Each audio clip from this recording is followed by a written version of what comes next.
Hello all of you, good morning. आज हम कक्षा 7 के अंदर अध्याय 13 जिसका नाम है घातांक और घात प्रश्नावली 13.2 के उदाहरण करेंगे और इसके बाद में हम करेंगे प्रश्नावली 13.2 के प्रश्न। तो आज की क्लास में हम उदाहरण देखेंगे। तो देखो उदाहरण 7वां है, क्या आप बता सकते हैं कि 5 की घात 2 ये जो ऊपर होती है ना संख्या उसे हम क्या बोलते हैं घात। तो 5 की घात 2 को गुणा 3 से कराएंगे और 5 की घात 2 की घात 3 में से कौन बड़ा है, यानी कि इसमें से कौन बड़ा है ये हमें बताना है। तो ये बहुत आसान है, 5 की घात 2 और क्या है गुणा 3 और हमें दिया हुआ है 5 की घात 2 की घात 3। तो इन दोनों में से कौन सी संख्या बड़ी है ये बताना है। तो देखो जैसा कि हमें पता है 5 की घात 2 को हम कैसे लिख सकते हैं, 5 गुणा 5। इसके ऊपर 2 थी तो 2 बार 5 को लिखा, घात 3 होती तो उसे 3 बार 5 लिखते। अब ये तो इसके ऊपर कोई घात नहीं है, इसका मतलब इसकी घात 1 है, 1 का मतलब 1 बार 3 लिखना। अब और लिख देते हैं, ये क्या है, इसका मतलब क्या हुआ आप बताइए मेरे को। तो देखो इधर थोड़ा सा बेसिक आपको देखना है कि जैसे मान लो a है, इसकी घात n है और m है, तो इसे हम डायरेक्ट कैसे लिखते हैं, इसको इससे गुणा करा देते हैं, यानी कि a n गुणा m। ठीक है, तो ये आपको बेसिक पता होना चाहिए। तो इसके अनुसार हम क्या करेंगे, इसे मान लो a, इसे मान लो n, इसे मान लो m। इसका मतलब क्या है, जो ऊपर की घात है उन दोनों का गुणा हो जाता है।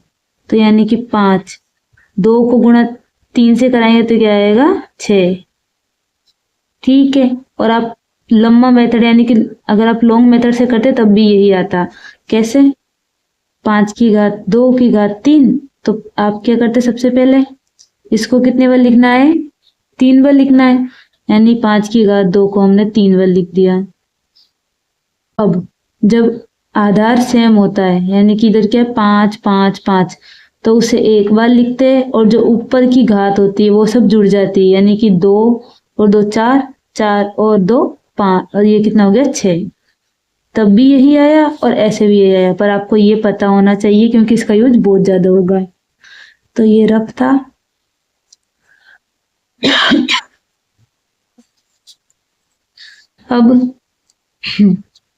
अब देखिए 5 को गुणा 5 से कराएंगे 25, 25 को गुणा 3 से कराएंगे, 25 को गुणा 3 से कराएंगे क्या आएगा, 5 3 15, 3 6 और 1 7, 75। और 5 की घात 6 मतलब 5 गुणा 5 गुणा 5 गुणा 5। 5 को 5 से गुणा करोगे तो आएगा 25, फिर 25 को 5 से गुणा करोगे तो आएगा 125। इसको 6 बार लिखना है ना, 6 बार 5। अब 125 को इससे गुणा कराओगे तो कितना आएगा 725। अब 725 को 5 से गुणा कराओ, 725 को 5 से गुणा कराएंगे तो कितना आएगा, 5 5 25, हासिल 2, 5 10, 11 12, हासिल 2 और 1 30 और 1 31। ये आया अपने 5 बार में, कितना आ गया 31 और 25, यानी कि 3125।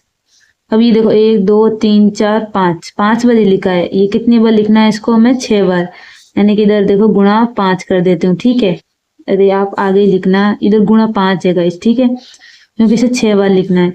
तो यानी कि इस संख्या को हमें 5 से एक बार और गुणा करना है, यानी इसको हमें 5 से गुणा करना है।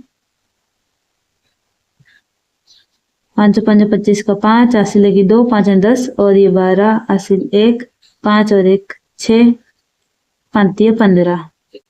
तो ये अपने आ गया, कितना आया, एक तो इधर आया 75 और इधर कितना आया 15,725। तो आप बताओ ये संख्या बड़ी है या ये संख्या बड़ी है। हमें पता है ये संख्या बड़ी है। तो एक चीज मैंने आपको बताई थी, तो 75 से बड़ी कौन सी है, ये संख्या। अभी देखो ये मैंने साइन लगाया ना, इसका मैंने आपको पहले ही बताया है कि ये जो ऐसा होता है तो जिस तरफ मुंह खुला होता है उधर बड़ी संख्या आती है मान लीजिए 10, और जिधर मुंह छोटा होता है उधर छोटी संख्या आती है। ये मान लो पक्षी का मुंह है, किसी पक्षी का चोंच वाला मुंह जिधर होता है उधर छोटी संख्या, और ये टाइगर वाला मुंह जिधर बड़ा मुंह खुला मुंह होता है उधर बड़ी संख्या आती है। यानी कि अब इधर भी इस तरफ मुंह खुला है, मतलब ये संख्या बड़ी है इससे। ओके, आप चाहे इसे ऐसे लिखो, या फिर ये 75 क्या है, 75 किससे आया, इससे, 5 की घात 2 गुणा 3। और ये किससे आया अपने, 15,725 आया है, 5 की घात 2 की घात 3। तो इसे आप ऐसे लिख सकते हो क्योंकि ये संख्या बड़ी है। इन दोनों में से ये लिखो चाहे ये लिखो, एक ही बात है, ये आपका आंसर। ठीक है, अगर आप इसे पहले लिखते हो जैसे कि आप किताब में लिखा हुआ है, तो देखो इसको अगर पहले होती है वाली 5 की घात 2 की घात 3, और फिर इसको बाद में लिखेंगे 5 की घात 2 गुणा 3, तो क्या बदला, क्या कोई फर्क नहीं पड़ा। अब इन दोनों में से कौन सी संख्या बड़ी है, हमें पता है ये बड़ी है, तो जिधर मुंह खुला है वो संख्या बड़ी हो जाएगी। ठीक है, तो इनमें तो कंफ्यूज आप होना मत, बस आपको पता होना चाहिए कि जिधर मुंह खुला होता है उधर बड़ी संख्या होती है। तो इनमें से आप कोई भी आंसर लिखो, तीनों ही राइट है। अब अगला उदाहरण करेंगे। अब देखिए हम करेंगे उदाहरण 8वें को। इसमें बोला निम्नलिखित पदों को घातांक के रूप में व्यक्त कीजिए। इसे हमें घात के रूप में व्यक्त करना है, तो कैसे करेंगे, बहुत आसान है।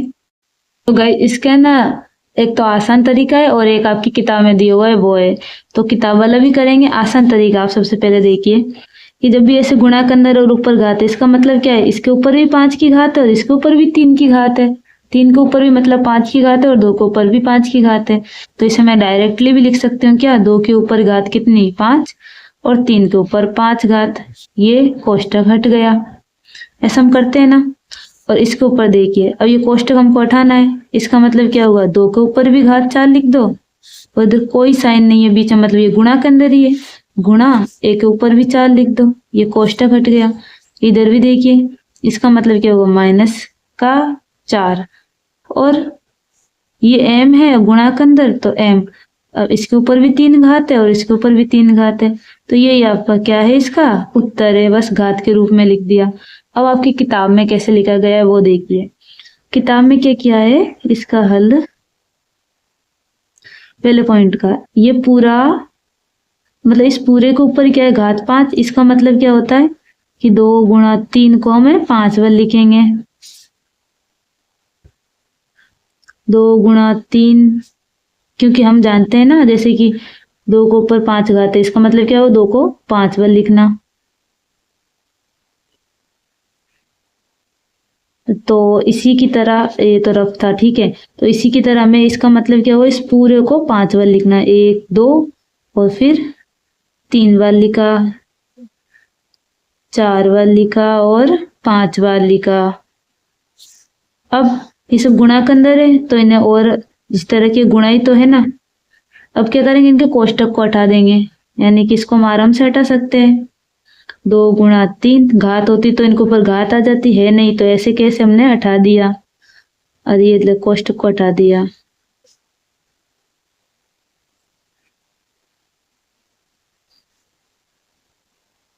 अब देखो 2 कितना है, 1 2 3 4 5, इसका मतलब आप जानते हो ना कि 2 के ऊपर कितनी घात आएगी, 5।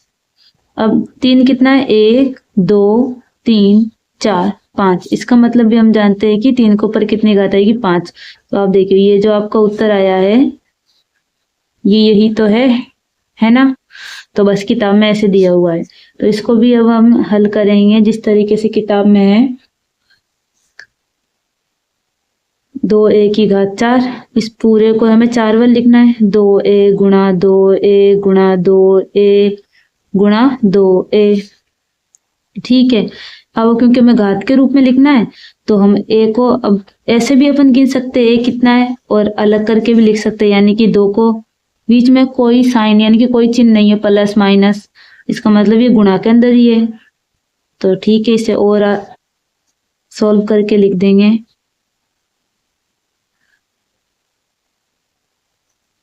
अब देखो 2 कितना है, 1 2 3 4, a कितना है, 1 2 3 4, ये और मैंने अभी बताया था वो भी सेम ही है, ठीक है।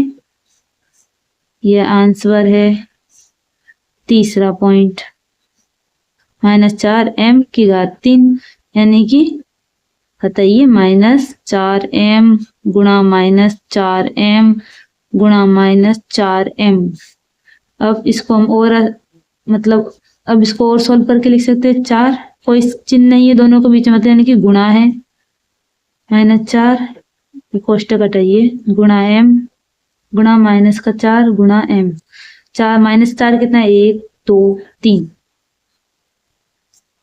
इसे ऐसे भी लिख सकते हो, गुणा m 2 3, m कितना है? 3। तो ये आपका क्या आ गया उत्तर, आंसर। ये देखो सेम ही है। ठीक है, अब अगला उदाहरण करेंगे। अब देखिए 9 उदाहरण है, इसमें इसका हल देखते हैं। प्रसार कीजिए, इनका प्रसार करना है यानी कि इसको सॉल्व करके लिखना है। पहला पॉइंट तो देखो ये क्या लिखा, 3/5⁴। अब देखिए एक नियम है, जैसे कि a⁴b⁴, तो इसे हम कैसे लिख सकते हैं? इसका मतलब है कोष्टक को हटाएंगे तो मैंने बताया दोनों के ऊपर घात आएगी, यानी ये इसके ऊपर भी घात आएगी, इसके ऊपर भी, यानी कि a⁴ आएगी बट्टे में b⁴। तो इसके अनुसार हम जानते हैं ये इस कोष्टक का मतलब ये होता है कि ये दोनों के ऊपर घात है। ठीक है, तो यानी कि हम जानते हैं इसको ऐसे लिख सकते हैं, अरे 3 के ऊपर घात 4 और 5 के ऊपर घात 4। अब छोटा कोष्टक भी लगा सकते हो।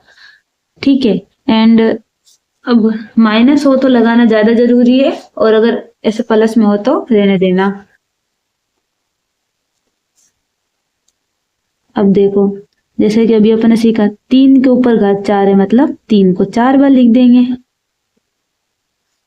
बट्टे में। 5 के ऊपर घात 4 है तो 5 को 4 बार लिख देंगे। अब इनका गुणा आगे आपकी किताब में किया हुआ नहीं, आप चाहो तो कर सकते हो। तो ये इतना आपका क्या गया आंसर।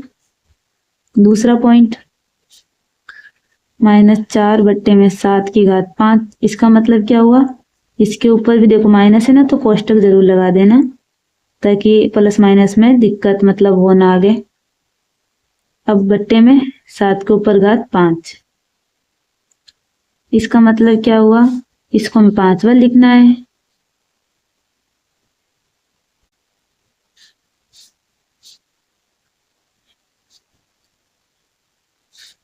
और इसको भी 5 बार लिखना है। ये 1 2 3 4 और ये 5, 4 और ये 5। ठीक है, तो ये आपका ये रहा उत्तर 9वें उदाहरण का। तो अब गाइस हमने 9 तक उदाहरण कर लिया इस वीडियो में। वीडियो काफी लंबा हो जाएगा क्योंकि आगे 3 उदाहरण हो रहे अपने, तो वो हम करेंगे अगले वीडियो में। आई होप आपको ये वीडियो समझ में आया होगा। थैंक्स फॉर वॉचिंग, मिलते हैं पार्ट 2 में।